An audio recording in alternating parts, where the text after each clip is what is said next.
Ah, yes. And it's take two at the LTK channel. Yeah, I tell you what. I started chatting about these knives, and then I go, no. Don't like my approach on this one. These are different types of knives. This is a front flipper. This is a regular flipper. These are Puukko models from Real Steel, right? But these are not the G3 series with the steel handles. These are titanium frame lock flippers with M390 steel blades. This is the S series. They have pocket clips that are integrated into the scales. They have a milled out area. They pop right in there, and then the screw goes through here. You got two fastening points here and here. That's all, folks, right? On both. Of course, these frames are the same, and they're highly skeletonized out. So for weight savings, as well as the fact that they're titanium, which is lighter. And if you'll see, even in the bottom scale, if we can make it to where you can see it without being too glare-ish, but you can see that. So both of them are like that, you know, bottom and top is skeletonized, and they're centered up. The blades are nice. They're on bearings. It's a bead blast type finish, as you can see. Oh, Polish knife maker and designer Ostep Hell, who's been collaborating with Real Steel on knives before, and so does so again, especially on these nice S-series knives. Number 253 on this one. As you could tell, M390 is proudly displayed on the flipper tabs. This has got jimping here, which becomes jimping on top when you open it up here. Although it's not terribly significant. You can kind of feel it, but probably more for the flipper tab part than for any traction up here. There's really no jimping anywhere else on the knife. Although the pass-through is okay. It's really easy to disengage the lock bar on this one. So that's good. And what's really interesting, there's no lock bar insert in either one of these knives. This one's got that duplex grind on it, so it's like a flat grind here, but it's anything but a flat grind there. See that? Interesting, huh? Kind of gets you two different types of cutting situations on this knife. Although these are like 3.5 millimeter thick blade stock, like 0.135 of an inch. These are numbered 223, and I got both boxes. This is 223, right? And it's the flipper. So the flipper is called the flipper. The front flipper is called the front flipper. Where's my front flipper box? And then you get certificates of authenticity. Oh, front flipper box here. Front flipper. Okay, stock number 9521. What's this one? 9511. So, in any case, so they each come with a certificate of authenticity. So here's the one for the front flipper. And it's going to be the same. It's 3.54 inch. It's really a 3.5 inch blade, 90 millimeter, and 3.5 millimeter thick blade stock. Bowler M390 steel and sandblast type of finish on both. There's flipper, there's front flipper. They call him flipper. But in any case, there's 223 on that one. And I noticed this is 253, right? So this is the front flipper, which is this one, which is number, what is it? 253. So the front flipper box is right here. And it says 235. I just love it. Somebody is dyslexic. God only knows whoever got 235 got 253 box. Oh my God. In any case, so I just thought that was a hoot when I noticed that. It's a killer. But they come in, you know, a very nice crush-proof box, as I was showing you, and microfiber cloth, which they're regular priced G series knives seem to come in, and microfiber cloth, which actually, if you notice, there's a hole in the middle. The knife actually put in here, and then it's like that, and then you get paperwork on top of that, which I think I tossed over to the side. So here's the paperwork. It unfolds, and it's got a whole bunch of knives here on one side, right? Like the Seagull, the Thor, all these different ones. Megalodon, Griffin, all that kind of stuff. And then, you know, there's a little bit of information on here. And on the back, which I thought was kind of fascinating, is their diagram, their breakout of the liner lock, button lock, frame lock, and back lock. So interesting that you would have that. They show, you know, of course they got bearings and that kind of thing. This one here, and I took this one apart, the flipper, not the front flipper. And you can see, here's the bearings. They look to me to be ceramic bearings. I could be wrong, but usually these black, glossy, and that detent ball, it just looks like ceramic bearings to me. It really does. Now you got, of course, a steel washer in here to interface instead of the titanium with the bearings. Okay. And then there's your blade stop, internal blade stop, because you got an internal stop pin. And then there's your pocket clip. You can see how these are milled out on the insides, and you can see how there is no hardened steel insert in the lock bar. I'm thinking maybe they carbonized them. I don't know, but I'm not getting any lock stick at all.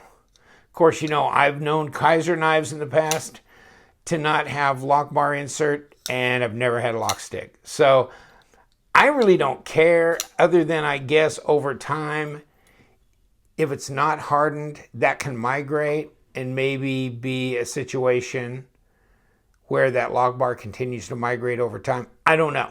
And I can't speak to that. Not at all.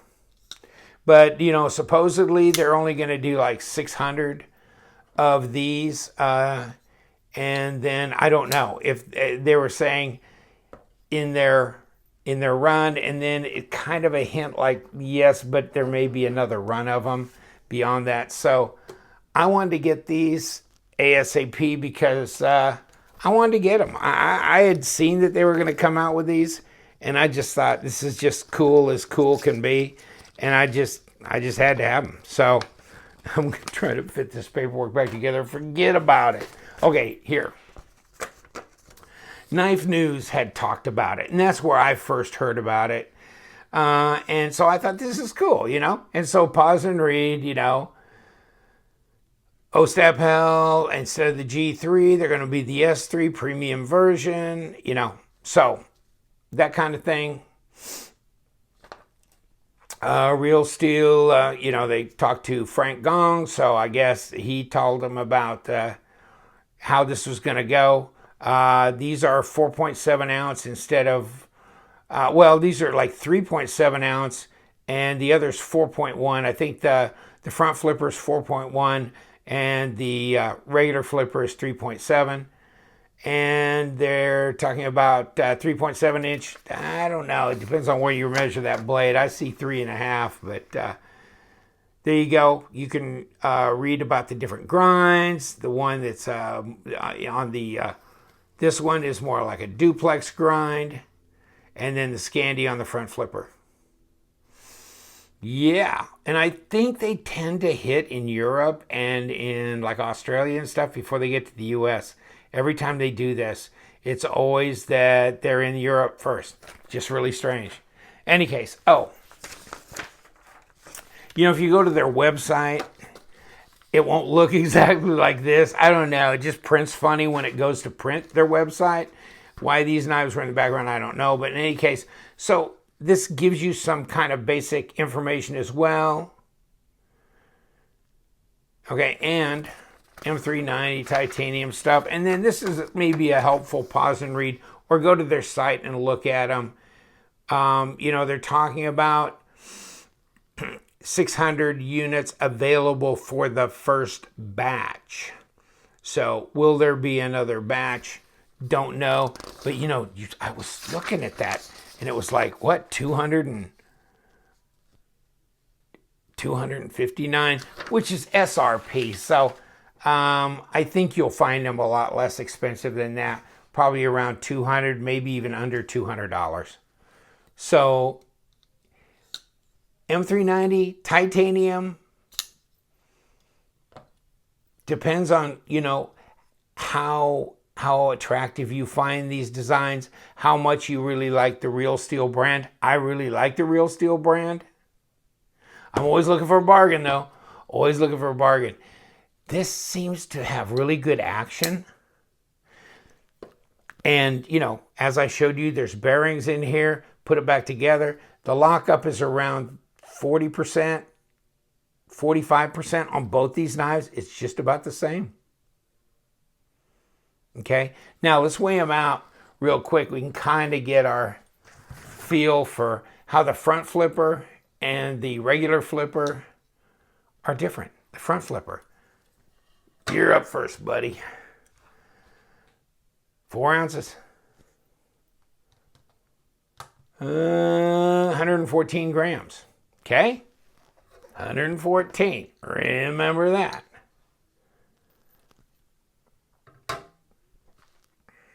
$105 on the regular flipper. 3.7 ounces. So, they're pretty close, but not quite the same. This one's a little lighter, and this is the regular flipper. I'm guessing it's because more material came off of the blade. And, this flipper tab is probably smaller than this. I mean, look at them. So you got more material there between the two. This one's bigger. So, you got just a tad bit more because the frames are going to be the same. And they're both skeletonized, top and bottom. So that's not going to be the issue. Hardware is the same, all that kind of stuff. Not titanium hardware, though. But this front flipper is kind of interesting. And I don't know really how I'm supposed to really open it. You can do it with a finger, a thumb. But it can't, I always think of the Wakula from Kaiser where I can reach like this and front flipper like that. But this is not that way. This is more, like that. Kind of just hitting it and opening it with the side of my thumb. Or that's the way I'm doing it. So whatever the technique is, good old LTK, not up with all the new stuff necessarily. This baby is a cleaner look because there is no flipper tab. On the other hand, you don't have the protection of it when it comes down here and becomes a guard, especially with jimping on it. So that kind of gives you a little bit more protection. Keep your fingers off the edge. And if you'll notice, it's a little bit shinier, although I didn't do that great a job. I'll tell you what, I got these out of the box and they weren't that sharp. I mean, it looks like it should have a really good edge to it. And I don't know but it just doesn't feel that sharp. And it may be a bit thick behind the edge, but I don't know. I couldn't, I couldn't cut with this thing. I mean, I finally got to the point where somehow at some angle I could cut paper. But, a little bit. This is so weird. But this one, Now I'm screwing this one up. But this one, much better. You know why? Because I put it on my KME system and I sharpened it up. And I'll tell you what, this one just did not do well. And so sending this off to Wes, he could sharpen it up as best he wants because he wanted this front flipper from me. So I'm not going to mess with it. But yeah, that was really strange that this was not, not very sharp. An M390, I mean, I can't tell you what an incredible pain. And, I kind of shortcutted it a little bit, so I could have done better on this edge myself. But, man, I was just like, I'm done. And so one of my buddies was like, hey, it's not that much more difficult than S35VN. And it's like, yeah, but it's difficult enough. I'm not a big fan of sharpening blades. That's not like my way to decompress, So no, I just assume just as sharp as I need to have it, and then I to hell with it. And then I wait until it's about dull as a butter knife, and then I go again. So this is as good as I'm doing it for right now. Not really all that good of an edge, but it works. Definitely sharper than that little sucker is, which was a little disappointing, really. You'd think it would have been better out of the box, but it's just not that good. I mean, I did cut some paper with it, and which I'm not really doing well now, but has it got an edge? A bit. I mean, if I had to cut some things up, probably it'd be okay, but it's just, that's ragged, right? That's just not, I don't know. That's not good. That's not right. But, not like you can't sharpen it. Yes, you can. You shouldn't have to. Not right out of the box. So I don't know if that's just a thing, but both of them. This one was a little bit sharper than this one, but not a lot. Not a lot. And I go, hell, I'm going to put it on my system, see if I can get a better edge. And I did. So, but man, it's some work. That stuff's tough steel. It is tough steel. There's no question about that. I can guarantee you that's not MOV sitting on there. Nobody's lying about that. Beautiful stuff, though. Ceramic bearings, from what I can tell, looking at it after tearing it apart, real easy to take them apart. Didn't have any issues with the hardware coming apart. No Loctite, no mess. It's really pretty clean inside the knife. The detent's not ultra strong on these knives. Let me see if I can gravity flip this one. Yeah, okay. 5.5 maybe on my detent scale. I mean, it's fairly snappy only because the blade's so light. The detent doesn't have to be that strong to kind of hold it for a while until it comes out. It's pretty snappy. Even though you're right. I mean, the detent's not that strong, but I don't know that I want the detent to be that strong. I think it's right. I think it's just about right from what I can tell. Very open design, as we said before. Very light, very slender this way. God, very slender this way. Right? Don't take up a lot of real estate in the pocket. Can you see that? Yeah, just an inch. 26 millimeters. I mean, you want to take up for the... Let's see if I can find the... Come on, baby. Come around here. So, yeah, if you're gonna get the flipper tab involved, then it's taller. 29.3 millimeters. It's still under 1.25 inches. It's just not much real estate there. Very light, fairly slender, although not that overly slender. It's contoured, so it's like a 1/2 inch. Really a little bit over a 1/2 inch. So millimeters, 13.6. You can see the contour here on the scale. Not too shabby. So that's a handful. It's not real, it's not like real engineered for, you know, perfect finger fit, if you know what I'm saying. This is angular along here, steps up, steps up. It's, you know, there is, I guess in that way, there's a finger choil here, next finger, and the rest of them. So it's not, no, it's not uncomfortable. It's comfortable. It's just a little bit more straight, linear. You don't have every little finger groove cut into here. You don't have really a pronounced palm swell or anything for that particular purpose. So that's different in that regard. But no, and no hot spot from this. This slides right in the pocket. Great, not a problem. That pocket clip is very comfortable. And this, I don't even notice it in my pocket. It's so light and fairly slender. But you know, it's got enough thickness here to fit your hand, so you're not wrapping around and around the handle.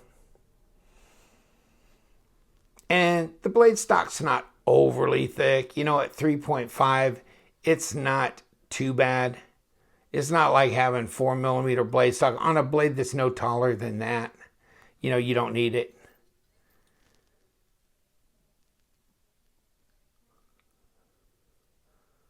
Good clean lines. I guess I'd call this very, you know, very Nordic looking, really. Very Scandinavian looking, which, duh, of course, it is. Smooth, less is more type design. The flow of the lines around here. I mean, this blade just disappears into that handle. Have you noticed that? There it is. It's gone. It's flush right here. Isn't that nice? Our hides right away. So yeah, I mean, 3.5, 90mm, as we said before, 3.5 inches. You know, and there, what was it? One place it says like 3.7. So it depends on when you measure this. If you want to get down here, okay, I could say 3.7 inches. Up here, maybe just a skosh less than 3.5, but 90mm basically.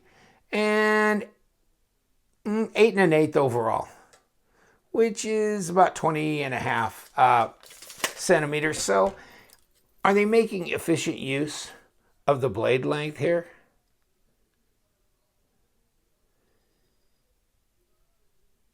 Yeah, I'd say so. Yeah. So yeah, I mean, overall length, not all that incredibly long, considering that probably measuring down here, you're at 3.65 inch blade. And just a skosh over 8 inches, which, you know, is right in line with a lot of EDCs, right? Like your Spyderco Para.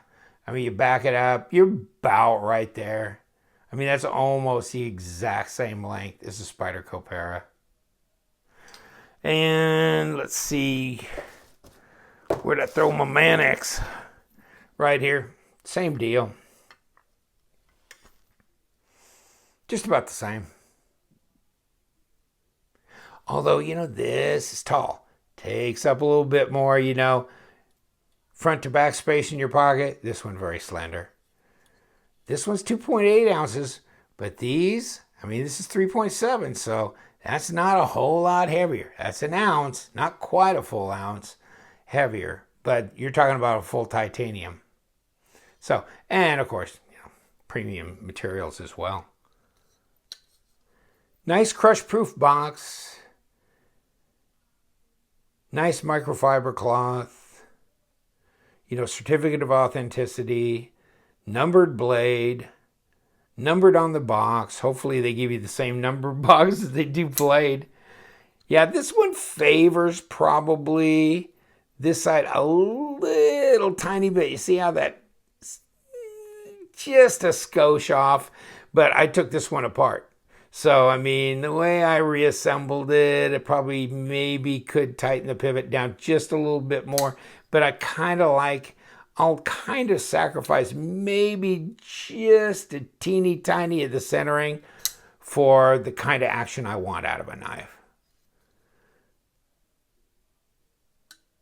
And I don't like crushing them bearings too hard. So I tend to be a little bit more conservative when it comes back to setting it. But yeah, if you look at this one, which I have not messed with, dead on, dead on. A lot of thick blade stock in there. You can't see much daylight between either side of that, but it's dead centered. And so is the duplex. So yeah, or the regular flipper. Cool. Either way, you want to take it with the finger, take it with the thumb. I can't wrap around the front like this, and I don't think that was ever necessarily designed to do so. Thank you for joining me. Hey, these were cool knives. I thought I'd put both of them up at one time, just because they're both Puukko models, and they just have one's a front flipper, one's a regular flipper, different grinds. But other than that, the frames are the same, the materials are the same, they're both numbered, you know, that kind of thing. So thank you for joining me. Hey, I appreciate it. Make your comments in this comment section. Either it's a design you love or you hate or you're neutral on, that kind of thing. Hard to say what these knives are going to retail for. I haven't seen any retail prices out there other than, you know, the Real Steel site, which, yeah, they're going to say $259 or whatever because that's the SRP. But will they go for 160, 180, 200? I don't know. So that'll be interesting to see how that winds out and how many more past their first run of 600 they do. Don't know. Thank you for joining me. You know what we do on this channel. We love them knives, so stay sharp.